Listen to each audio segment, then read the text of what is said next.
Shell, this is Order Force 112, channel 7 to it. How exciting's that?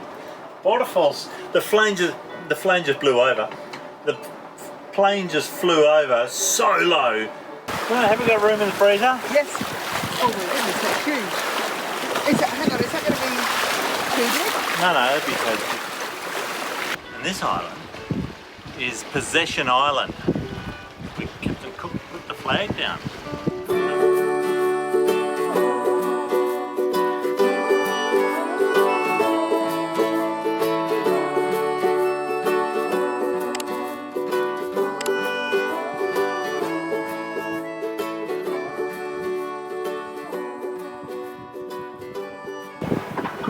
So the next step to make a quarter wave dipole antenna is to work out what frequency you need. So we're around, you always go on the low side of what you need because you can always trim up, you can't trim down.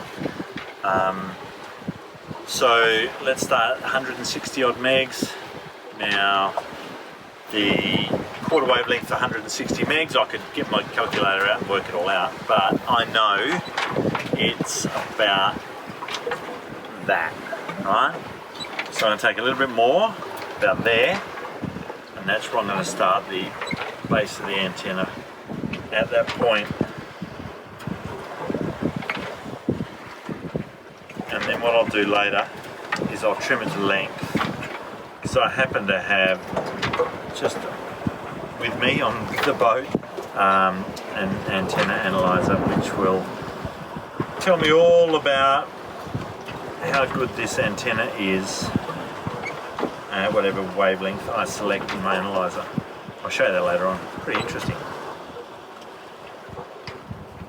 if you're interested in antennas. So what I've done there is just cut the outer, and now I've got to slide this whole outer off if I was making a dipole antenna.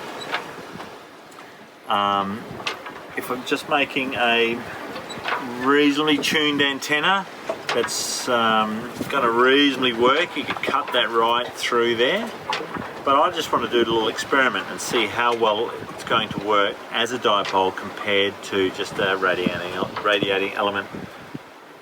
So this is really good quality coax, and I doubt I'll be able to strip it off like that. With cheap coax you can just do that and strip the whole outer off. So what I've got to do now is cut all the way down to get it off. I made, when I was an apprentice, a tool for doing this, but you soon realise as you become a tradesman that skill is all you need. You don't actually need a dedicated special tool.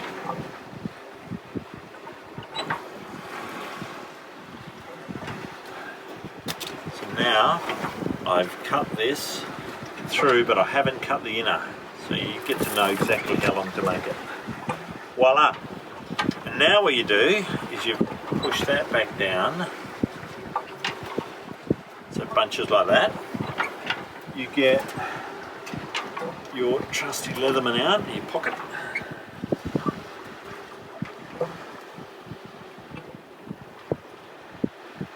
And you pull the inner out of the shield. I'm making a bit like when you're braiding, when you're splicing double braid rope, a double braid line. Use your fit for this. I've opened it up. Now I'll get my pliers out, grab the inner and pull it out of that hole I've just made without destroying too much of all the bits around it. Pull that inner out of there, tidy that bit up, there we go. And now we have a dipole antenna. We've got two radiating elements, the ground radiating and the centre radiating. So if I was to string that up like that, we have a perfectly functioning VHF antenna, untuned, but it'll work. So to prove that it's going to work, I'm just going to go and see if there's any ships around on the AIS Then I'm going to put this into the Raspberry Pi and see what we pick up. Be right back.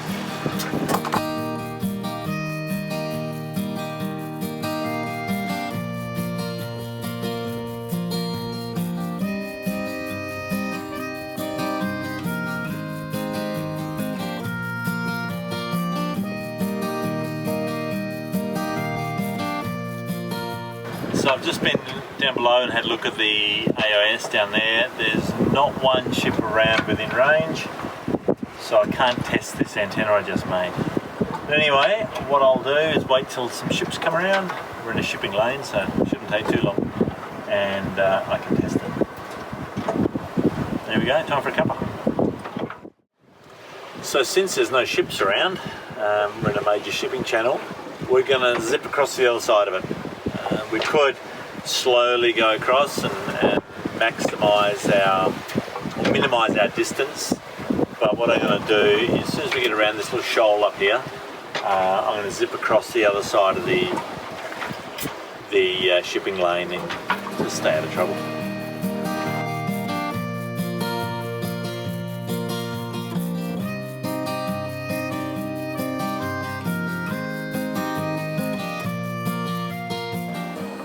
Magnus has caught a fish.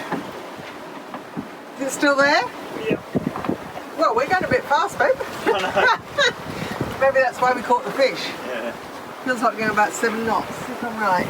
Oh, not too shabby. Hey? That's nearly right.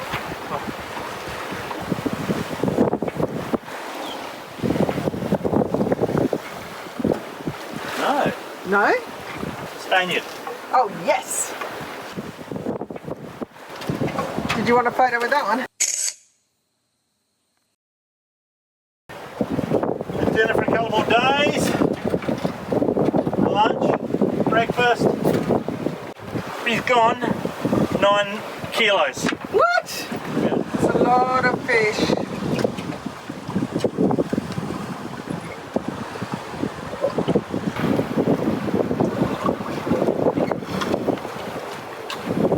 Look at the size of these. Your bags? Yep.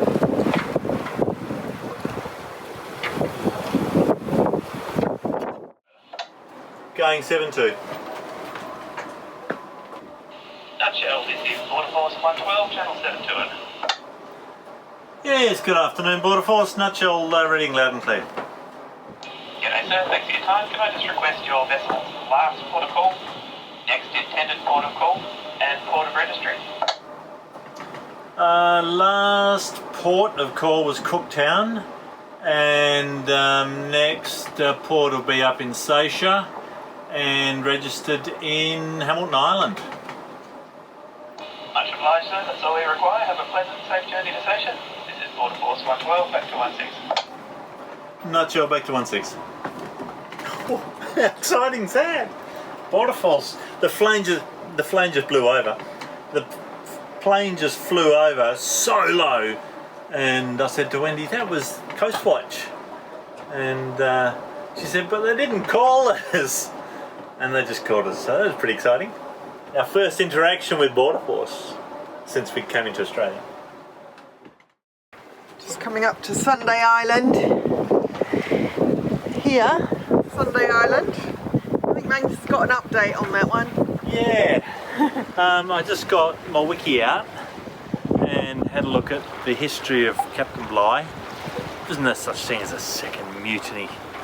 So the other book I'm reading by Alan Lucas talks about a second mutiny. Or I might have read it wrong, so won't blame anyone yet. There was no second mutiny. He arrived there on Sunday Island with the men that were loyal to him, and they had a rest, had a walk, got some water, and got on their merry way again. He's an incredible man. I just read a big story. What a navigator! And yeah, he did some amazing stuff. There's a big shoal here I don't want to run up on, so I just turn it downwind a bit.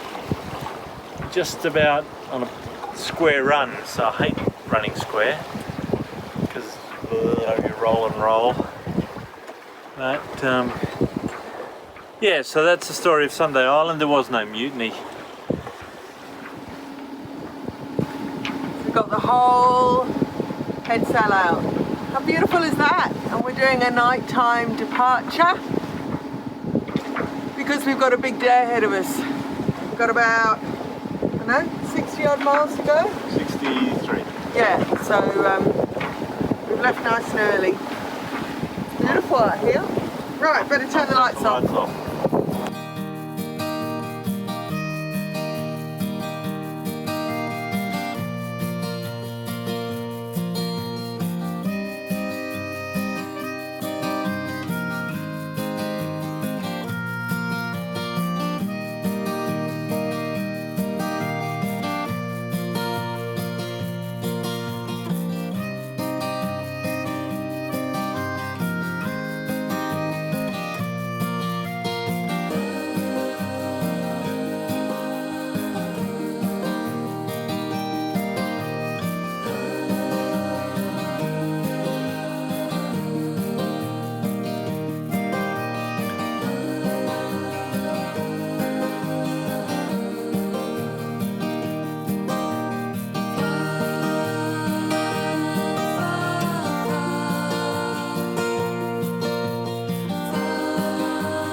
There's a bird on the top.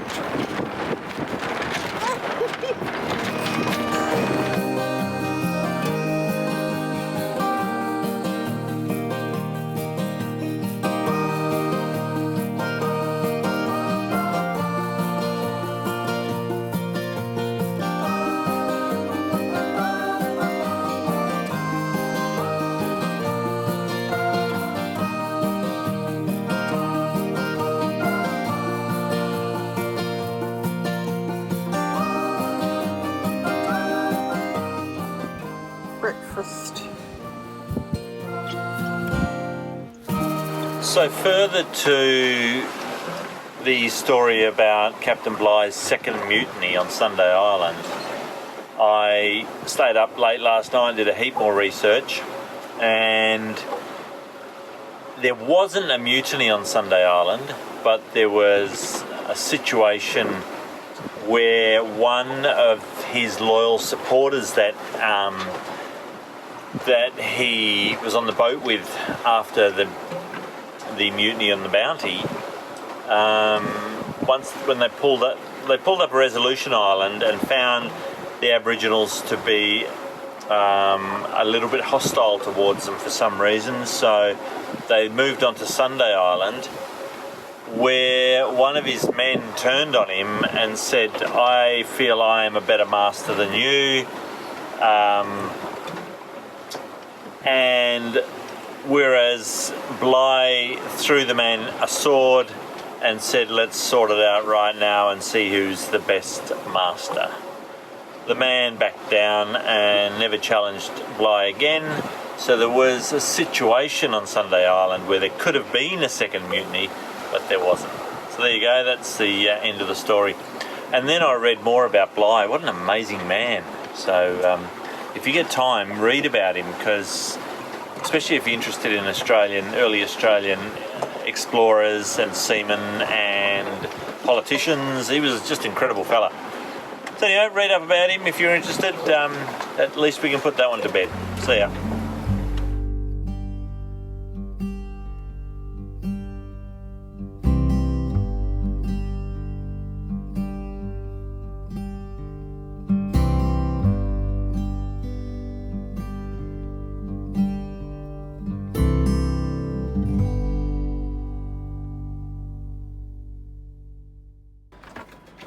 We've arrived at the Escape River.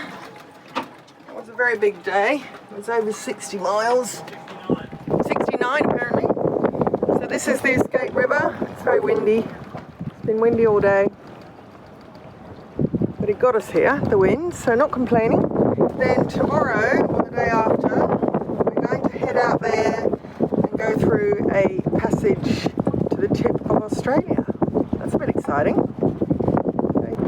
And I was gonna make a baked fish dinner tonight, but it's been long days, so we're having a nibble plate, which is always an easy option. And a bit of garlic bread. Made with coffee garlic. What's happening, Wen? We're nearly at the top. And why are you all rugged up with a harness on, a life jacket, and it's pitch black out there? Because we left it in the wee small hours so that we could get through this passage with the tide. Because it's a shortcut, but it needs a lot of techie navigation, organising, planning, whatever, to go through. So if we don't go through there, we have to go round, and that's quite a lot longer. And how can we get a hoodie on? Because I'm cold. But we're at 10 degrees latitude. And to stop the water spray. Yeah. I'm not that cold though, because I've got shorts on. So it's just Shorts? this bit. Alright, thanks for the update. You're welcome. Tide runs up to about 5 knots, or current runs up to 5 knots through there. So you've got to arrive at this point, just on slack water or the beginning of the flood tide, because the flood's north of course, to get the run through there. Otherwise, if you get there on an ebb, you've got the water rushing this way, the wind rushing this way, and you get this big standing waves through there. So you want the assistance of the current, thanks to the tides, and so we've got to arrive there in about an hour, and according to this we're arriving in 1 hour and 15ish, doing 6 knots comfortably with a tiny little head sail up. We've got a bit of tide with us, and we're getting to Seisha here just before lunch, all going well. A bit rolly, a couple of reefs here that we've got to dodge. We've just dodged, it's really rolly. We've just dodged this reef down here. We've come out of the river this morning here at the Escape River, across the bar, pretty shallow bar, and we crossed it just on the outgoing tide. And last night we camped here, we anchored up just down there in the Escape River. So yeah, that's our plans for today. Here we are, the red splodge, red triangle, and I'm keeping just to the east of our track line, our route, because I'd rather be on the east side of these reefs than the west side, of course. So that's it, update for this morning.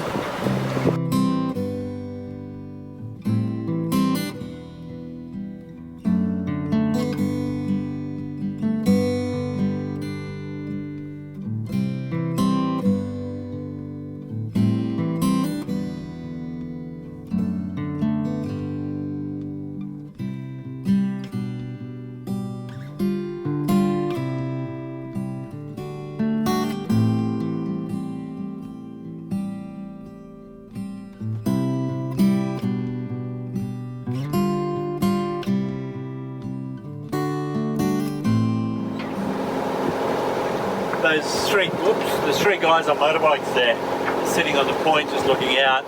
I've sat on that point so many times, looked out and thought what it'd be like to sail through here. I've sat exactly where they're sitting there on the point. And here we are, doing it. Just got the motor just idling, just in case, because it's a treacherous little area. And only the mizzen up, and we're doing 7 knots.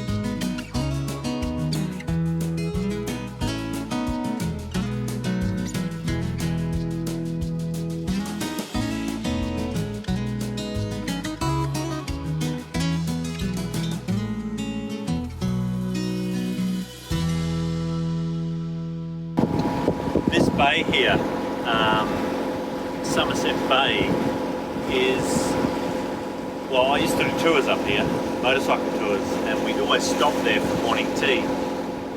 And I've sat in this little shade cover in there, and I've sat there many, many times, over 50 times.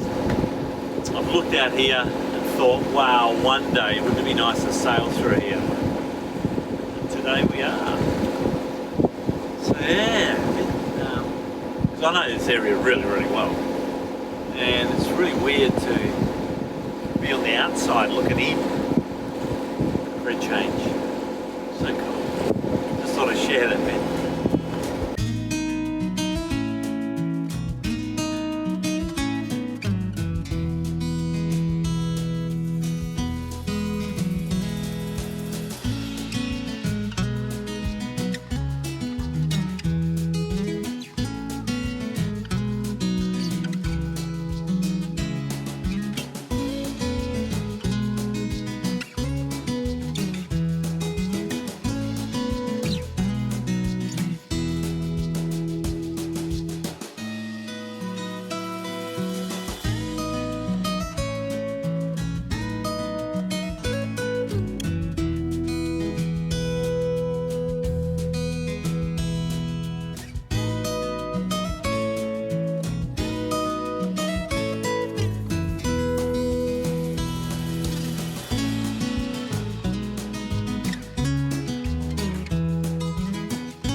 We've been using the headsail for weeks now, and the staysail has been tucked up neatly in its little foil thing. And we just got the staysail out because we need to point up a bit more and we need a bit more power. And Magnus has got the main ready, and that has been wrapped up for a very long time. We may not even need it, we'll see. But the mizzen's been working hard, good old little mizzen. So yeah, these new sails doing really well. You happy with them? Sure. Very. Yeah.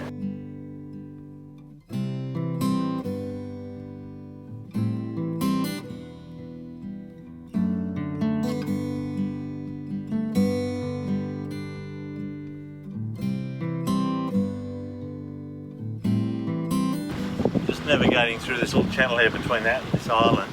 And this island is Possession Island. Captain Cook put the flag down. After he turned the corner up there, he realised that Australia wasn't connected to New Guinea, and so therefore he thought he'd better claim the northern part of Australia as well as down south. So he plonked the flag just on a beach the other side of this isthmus here, and claimed it for the King of England and all its people. There you go, a bit of history. Another bit from Captain Cook, but Lieutenant Cook in those days, on his first voyage, claiming Northern Australia as sovereign soil. Right there. Bit tricky here. There's eddies and overfalls, and there's like super shallow spots. All of a sudden, you get whizzed around. Like we get whizzed around to port here, the other port starboard. Yeah, it's exciting. We're just at the, what's the time? Oh no, we're past that. We're on into the other tide now, into the ebb tide. We were on a flood tide, so the tide will be against us here for a little while. Just as we go through these shallows, you can see all the swirls. But we'll be fighting the tide for the rest of the way into station now, I'd say. Yeah, all good, exciting to be up here in Northern Australia. We're averaging 10 knots. We're flying, is what we're doing. In very shallow, narrow... Yeah, it's only 4 metres deep. water. Wendy's a bit apprehensive. She says, are we alright? Whenever she says that, I know that she's questioning things. A bit over canvassed.